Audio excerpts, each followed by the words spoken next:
তো hello guys, আপনারা এই গুগল মেসেজ অ্যাপের মধ্যে একটি হয়তো নতুন সমস্যায় পড়ে থাকতে পারেন। আপনারা হয়তো কোনো মেসেজ এখান থেকে ডিলিট করে নিয়েছেন, কিন্তু আপনারা চাইছেন যে সেই মেসেজটিকে পুনরায় রিকভার করতে, কিন্তু তা আপনারা কিন্তু করতে পারেন না।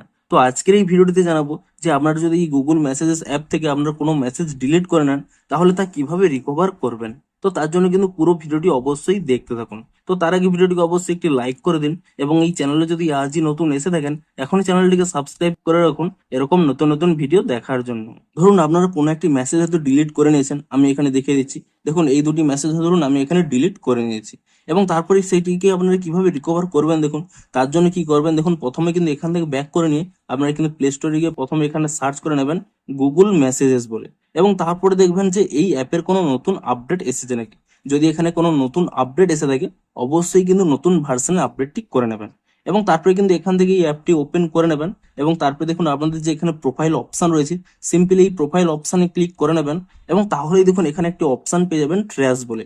আপনার সিম্পলি ট্র্যাশ অপশনে ক্লিক করে নেবেন, তাহলেই দেখুন আপনারা যে মেসেজগুলো ডিলিট করেছিলেন সেই মেসেজগুলো কিন্তু এখানে পেয়ে যাবেন। সিম্পলি কি করবেন, এই মেসেজের উপরে ট্যাব অ্যান্ড হোল্ড করে নেবেন, এবং তারপরে দেখুন উপরে একটি এই ক্লকের মতো একটি অপশন রয়েছে, এটি কিন্তু রিকভার অপশন। সিম্পলি কিন্তু এই অপশনে যদি ক্লিক করে নেন, তাহলে দেখুন এখান থেকে কিন্তু রিকভার হয়ে গেল। এবং আপনাদের দেখিয়ে দিচ্ছি, এখান থেকে যদি ব্যাক করে নেন এবং পুনরায় কিন্তু চ্যাটের মধ্যে সেই মেসেজগুলো কিন্তু চলে এসছে। তো এভাবেই কিন্তু আপনারা গুগল মেসেজ থেকে যে কোনো মেসেজ ডিলিট করার পরে তা কিন্তু পুনরায় আপনারা রিকভার করতে পারবেন। তো ভিডিওটি যদি একটু হেল্পফুল বলে মনে হয়, অবশ্যই একটি লাইক করে দিন। দেখা হচ্ছে আরো কোনো ইন্টারেস্টিং ভিডিওর সাথে। Thanks for watching.